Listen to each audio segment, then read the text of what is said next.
I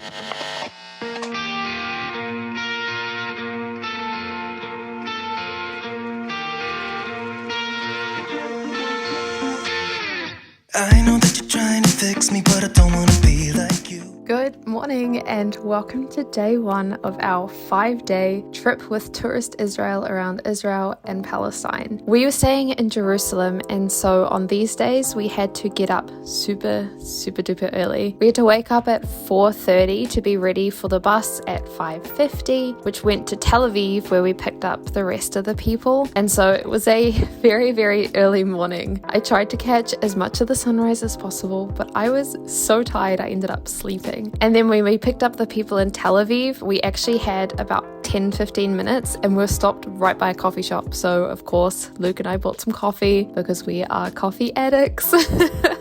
And we drove straight to the first stop of the day, which was actually Caesarea. Now, if you don't know this about me, I am currently doing my PhD in medieval history. And one of the people that I'm kind of studying is Eusebius, and he wrote in Caesarea. Granted, it was the 3rd century, so it was a bit later than some of the history we were hearing about on this tour.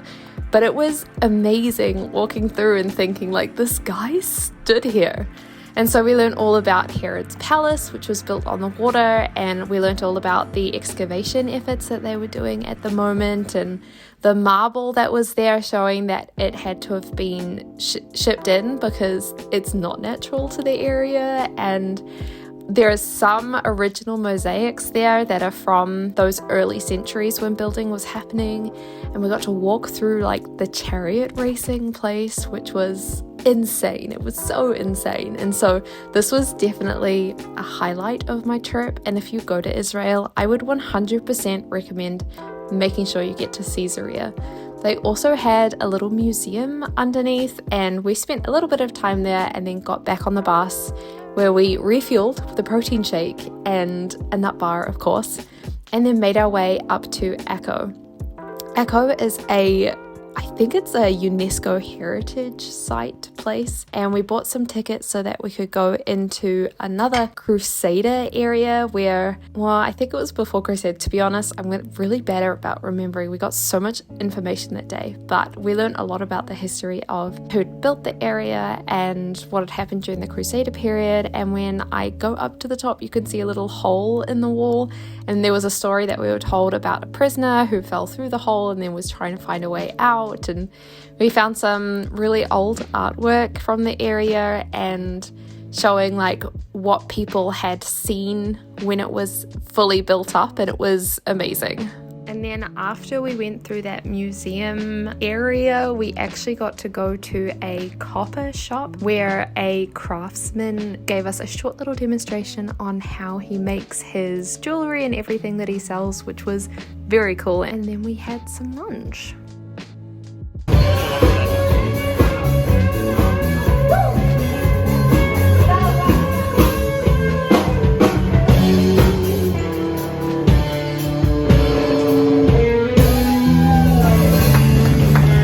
And then because our guide is in the know, he walked us through this little market, which was the music that you heard, through to some boats on the harbour where he knew a guy that owned a boat, and he was willing to take us out for, I think, like 10 or 20 shekels or something. It really wasn't that much, but he took us out on the harbour and we were able to actually see the city walls from the outside rather than just walking alongside them. And it was such an incredible experience.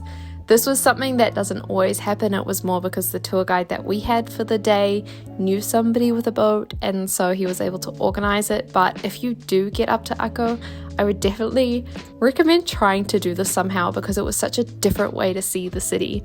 And it was just really pretty hearing the history whilst being able to see it. See, there is a few walls over here. Okay, these are walls that built by El Jazar. Okay, these are not the original Crusaders or even the old Ottoman walls.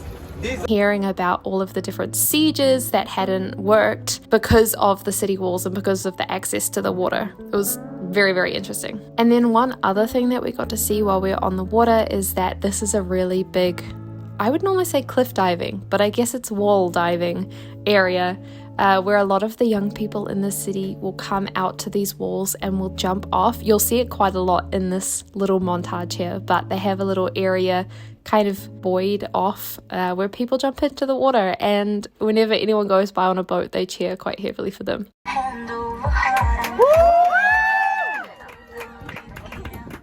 Anyway, I'm going to be quiet here and just let you enjoy this montage of the water because it was beautiful.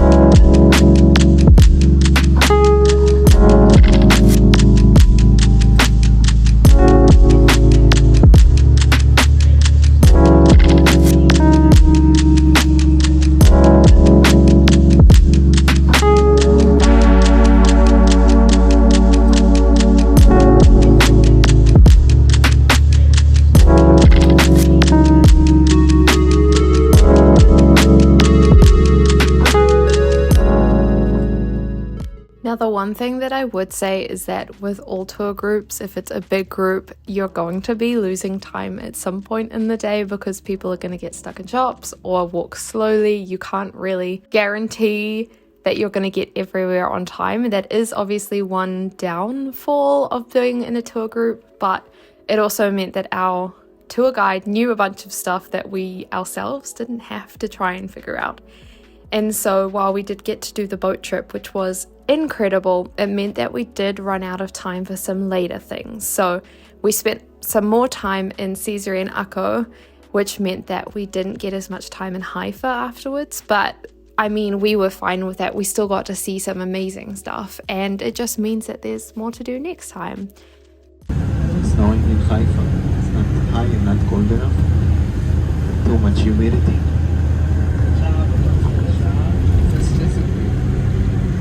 Okay, and you can see the style of the structures. This is the German colony.